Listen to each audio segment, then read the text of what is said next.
എനിക്ക് നൻപകലിൽ മാത്രമാണ് മമ്മൂക്കയ്ക്ക് ഒരു ഔട്ട്ഫിറ്റ് ചെയ്യേണ്ടി വന്നിട്ടുള്ളത്. അത് ഞാൻ ഭയങ്കര ചലഞ്ചിങ് ആയിട്ട് ഫേസ് ചെയ്തിട്ടൊരു സാധനമാണ്. ഇപ്പോൾ അബിയുടെ അടുത്ത് കമ്മ്യൂണിക്കേറ്റ് ചെയ്യുന്ന അബി സോഴ്സ് ചെയ്യുന്ന രീതികൾ, അബി ചൂസ് ചെയ്യുന്ന ഫാബ്രിക്കിൻ്റെ രീതികൾ ടെൻസ്ഡ് ആയിരുന്നു. ഇപ്പോൾ ഈ നൻപകലിൻ്റെ സുന്ദരത്തിൻ്റെ കോസ്റ്റ്യൂം നമ്മൾ ചെയ്യുന്ന സമയത്ത് അത് യൂസ് ചെയ്തിട്ടുള്ള മുണ്ടും അല്ലെങ്കിൽ യൂസ് ചെയ്തിട്ടുള്ള ഫാബ്രിക്കും എനിക്ക് ഒരു കാരണവശാലും ആ ക്യാരക്ടറിനെ ഒരു പ്രീമിയം ഫാബ്രിക് എടുത്ത് സ്റ്റൈൽ ചെയ്യാൻ പറ്റില്ല. അപ്പോൾ അതിന് ഞാൻ മാക്സിമം ഞാൻ പഠിച്ചിട്ടുള്ള രീതിയിലുള്ള കോട്ടൺ, വിസ്കസ്, പോളിസ്റ്റർ മിക്സ് കിട്ടുന്ന തരത്തിലുള്ള വിസ്കസ് കോട്ടനാണ് യൂസ് ചെയ്തത്.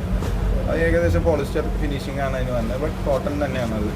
അപ്പോൾ അങ്ങനെ നമ്മൾ പഠിച്ച കാര്യങ്ങളൊക്കെ ചില സമയത്ത് ഇംപ്ലിമെൻറ്റ് ചെയ്യാൻ പറ്റും, ചിലത് ഒന്നും പറ്റില്ല. നമ്മൾ റിയലിസ്റ്റിക് കോസ്റ്റ്യൂം ചെയ്യാൻ പോകുന്ന സമയത്ത് ഫാഷൻ ഡിസൈനിങ് പഠിക്കുമ്പോൾ ഒരു കാര്യമില്ല. ഈ പറയുന്ന പുതിയ ഡ്രസ്സ് ഉണ്ടാക്കണം എന്നുള്ള കോൺസെപ്റ്റൊക്കെ ആയിട്ടാണ് ആദ്യ സിനിമകളൊക്കെ അപ്രോച്ച് ചെയ്യുന്നത്. പിന്നീടുള്ള സിനിമകളിൽ നമുക്കത് അങ്ങനെയല്ല സിനിമേനെ അപ്രോച്ച് ചെയ്യേണ്ടതെന്നുള്ള രീതി. പിന്നെ ഈ പറഞ്ഞ സ്റ്റേറ്റ്മെൻറ്റില്ല, മമ്മൂക്കേനെ ഇപ്പോഴും ഭയങ്കര യൂത്ത് ഐക്കണായിട്ട് കാണുന്ന അതാണ്. അത് നമുക്ക് ഏത് സ്റ്റൈലിട്ടാലും നമുക്ക് അത് ഭയങ്കര രസമായിട്ട് ക്യാരി ചെയ്യാനറിയാം. ഞാൻ ഭയങ്കര ഫാൻ ബോയ് ആണ് സ്റ്റൈലിങ്ങിൻ്റെ കാര്യത്തിൽ. എനിക്ക് ഏതെങ്കിലും ഒരു ഓപ്പർച്യൂണിറ്റി എനിക്ക് ഡിസൈൻ ചെയ്യാൻ പറ്റി കഴിഞ്ഞാൽ ഞാൻ പല പ്രാവശ്യം ചോദിക്കാറുണ്ട്, എൻ്റെ കൈൻഡ് ഓഫ് സ്റ്റൈൽസ് ഏതെങ്കിലും ഒരു സമയം വിടാൻ പറ്റുമെന്ന് ഞാൻ ചോദിക്കുന്നു. അത് ഞാൻ അഭിജിത്തിൻ്റെ അടുത്ത് ഇടയ്ക്ക് പറയാറുണ്ട്, ഞാനത് ഡിസൈൻ ചെയ്യാൻ എന്നോട് ചെയ്തോളാൻ പറഞ്ഞിട്ടുള്ളൂ. അത് എന്നോട് ഒരുപാട് സപ്പോർട്ട് വന്നിട്ടുണ്ട്. ഈ ടർബോയിൽ വർക്ക് ചെയ്തിട്ടുണ്ടായിരുന്നു? അയ്യോ, ടർബോൻ്റെ ക്വസ്റ്റ്യൻ ഡിസൈനർ അല്ല, അത് ചോദ്യമായിട്ട് ചോദിക്കും. അതെ, അല്ല അതുകൊണ്ടാണ് ഞാനിവിടെ വന്നത്. അല്ലാതെ ഞാനിവിടെ വന്നിട്ട് ഇപ്പോൾ ഈ പറയുന്ന മാതിരി ഇവിടെ വന്നിട്ട് ഇങ്ങനെ ഒരു കോസ്റ്റ്യൂം ഇട്ട് നിങ്ങളുടെ അടുത്ത് റിവ്യൂ പറയാൻ ഞാൻ വേറൊരു പടത്തിലും വരില്ല. ഞാനങ്ങനെ എക്സ്പോസ് ചെയ്യുന്ന ആളാണ്. പിന്നെ എനിക്ക് ഈ ബ്രഹ്മയോഗത്തിന് മമ്മൂക്കയുടെ സിനിമ ചെയ്തു, ബ്രഹ്മയോഗം ചെയ്തതിന് ശേഷമാണ് എന്നെ ആളുകൾ ഒരുപാട് റെക്കഗ്നൈസ് ചെയ്യാൻ തുടങ്ങിയെന്ന് മനസ്സിലായി. എനിക്ക് നല്ല പോസിറ്റീവ് കമൻറ്റ്സ് വന്നു. അതെൻ്റെ കരിയറിലേക്കുള്ള ഗ്രോപ്പിന് ഭയങ്കര അടിപൊളിയായി, അല്ലെങ്കിൽ എനിക്ക് തന്നെ എനർജി അടിപൊളിയാണ്. അപ്പോൾ ടർബോയിലെ റിലീസ് സക്സസ് ആവുമെന്നുള്ള ഷുവർ ഷോട്ട് സിനിമയായിരുന്നു നമുക്ക്.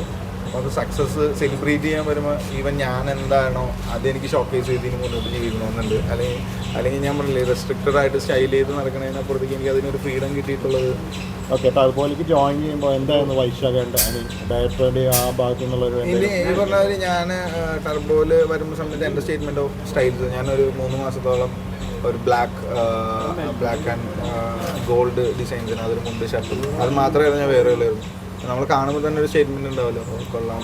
പിന്നെ അതനുസരിച്ച് എനിക്ക് സ്റ്റൈൽസ് തരാൻ തുടങ്ങി. പിന്നെ ഞാൻ കൊടുക്കുന്ന റെഫറൻസുകൾ അല്ലെങ്കിൽ ഞാൻ ക്രിയേറ്റ് ചെയ്യുന്ന സ്റ്റൈൽസ് അല്ലെങ്കിൽ എൻ്റെ സ്റ്റൈൽ സ്റ്റേറ്റ്മെൻറ്റ് ഞാൻ എക്സ്പ്ലെയിൻ ചെയ്യുന്ന രീതികൾ വൈശാഖന് ഭയങ്കര ഇഷ്ടപ്പെട്ടു. പിന്നെ എനിക്ക് വൈശാഖന് ഭയങ്കര ഇഷ്ടപ്പെട്ടു. വർക്ക് ചെയ്യാൻ ഭയങ്കര കംഫർട്ട് സ്പേസ്, ഒരു ഫ്രീഡം തന്നു. അതായത് കംപ്ലീറ്റ്ലി നമുക്ക് വേണ്ടത് ഈ ഒരു സിനിമയാണ്. ആ സിനിമയ്ക്ക് ഓരോ ടെക്നീഷ്യൻസിനെ ഞാൻ ചൂസ് ചെയ്തത് അദ്ദേഹത്തിൻ്റെ മാക്സിമം എഫേർട്ട് തരാൻ വേണ്ടിയിട്ടാണ്. ഞങ്ങൾ വർക്ക് ചെയ്ത എല്ലാ ടെക്നീഷ്യൻസും അത് നല്ല രീതിയിൽ കൊടുത്തിട്ടുണ്ടെന്ന് ഞാൻ വിശ്വസിക്കുന്നു. കൊടുത്തിട്ടുണ്ട്. അതാണ് നമ്മൾ ഇന്ന് പടത്തിൽ കണ്ട എല്ലാ ടെക്നിക്കൽ ലെവലിലും പടം അടിപൊളിയാണെന്ന് വിശ്വസിക്കുന്നു. പിന്നെ ഞാൻ കുറേ നേരമായിട്ട് മമ്മൂക്ക് കഴിഞ്ഞ് കഴിഞ്ഞാൽ പിന്നെ മലയാള ഇൻഡസ്ട്രിയിൽ ഏറ്റവും കൂടുതൽ ഫാഷണബിളായിട്ട് തോന്നിയിട്ടുള്ളതാണ്. മമ്മൂക്ക് കഴിഞ്ഞ് കഴിഞ്ഞാൽ എനിക്ക് ഏറ്റവും രസകരമായിട്ട് സ്റ്റൈൽ ചെയ്യാൻ തോന്നിയിട്ടുള്ളത് രാജുവേട്ടൻ്റെ സ്റ്റൈൽ എനിക്ക് തോന്നിയിട്ടുണ്ട്. പിന്നെ അതേപോലെ തന്നെ ആസികയുടെ സ്റ്റൈൽസ് എനിക്ക് ഭയങ്കര ഇഷ്ടമാണ്. പിന്നെ അങ്ങനെ സ്റ്റൈൽ ഐക്കൺ എന്ന് പറഞ്ഞാൽ പിന്നെ എനിക്ക് ഡിസൈനേഴ്സിനകത്ത് ഭയങ്കര ഇഷ്ടമുള്ള ഡിസൈനേഴ്സ് ഉണ്ട്. ഇപ്പോൾ എക്ത ഈ ഇടയ്ക്ക് നടികർ തിലകം ചെയ്ത എക്ത ആളുടെ ഡിസൈൻസ് തന്നെ ഭയങ്കരമായിട്ട് ഒരു എന്താ പറയുക ഈഗോ കോമ്പറ്റീഷൻ ഉണ്ടാവണം എന്ന് തോന്നിക്കുന്ന തരത്തിൽ ഭയങ്കര അത് അടിപൊളിയാണ്. നമ്മളെക്കാളും അടിപൊളിയാണെന്ന് നമുക്ക് ജഡ്ജ്മെൻറ്റ് വരുമ്പോൾ അത് മഷറാം സാർ എടുത്ത്. ഞാൻ മഷറാം സാറിൻ്റെ ശിഷ്യനാണ്.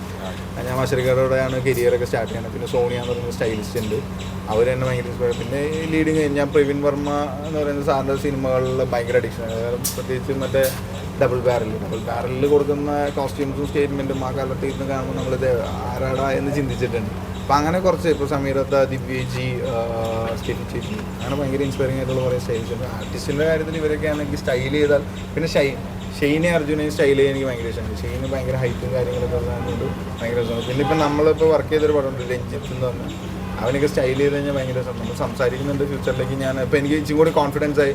ഓക്കെ, എൻ്റെ സ്റ്റേറ്റ്മെൻറ്റ് ഇഷ്ടപ്പെടുമ്പോൾ ഇനി ആർട്ടിസ്റ്റുകൾക്ക് അത് അപ്ലൈ ചെയ്ത് കഴിഞ്ഞാൽ അത് ഭയങ്കര എനിക്ക് ഫ്യൂച്ചറിലേക്കുള്ള ഗ്രോത്തിന് ഭയങ്കര ഈസിയാണ് തോന്നിയിട്ടുണ്ട്. നമ്മൾ അപ്ലൈ ചെയ്യുന്നു വിശ്വസിക്കുന്നു. ഞാൻ പേഴ്സണലി സ്റ്റൈൽ ചെയ്യാറുണ്ട് എല്ലാവർക്കും, ബട്ട് ഇങ്ങനെ out of the box style ഞാൻ ചൂസ് ചെയ്ത് കൊടുക്കാറില്ല. ഞാൻ പേഴ്സണൽ സ്റ്റൈലിസ്റ്റ് ആയിട്ടാണ് കരിയർ തുടങ്ങി. ഞാൻ ആദ്യം വേദികയുടെ കൂടെയായിരുന്നു. വേദിക എൻ്റെ വലിയ കണ്ടസ്റ്റൻ്റ് ജയിലൊന്നും.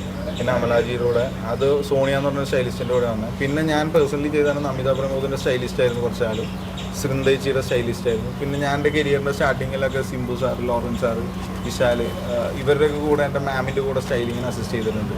ബേസിക്കലി സ്റ്റൈലിസ്റ്റ് ആയിരുന്നു. പിന്നെയാണ് സിനിമയിൽ വന്ന് റിയലിസ്റ്റിക് കോസ്റ്റ്യൂമിൻ്റെ ഭാഗമൊക്കെ ആവുന്നു. എന്നാൽ അത് എക്സ്പ്ലോർ ചെയ്യുന്നു. ഞാൻ ചെയ്ത സിനിമകളിലൊക്കെ നല്ല രീതിയിൽ പണിയെടുത്തിട്ടുണ്ടെന്ന് വിശ്വസിക്കുന്നു. എല്ലാം നല്ലതെന്ന് പറയാൻ പറ്റില്ല, എല്ലാം ചില ഫെയിലിയേഴ്സ് ഉണ്ടാവും. പക്ഷെ നമ്മുടെ പണി നമ്മൾ 100% കൊടുക്കുന്നുണ്ടെങ്കിൽ ഓക്കെ മച്ചാ ഓൾ ദ ബെസ്റ്റ്.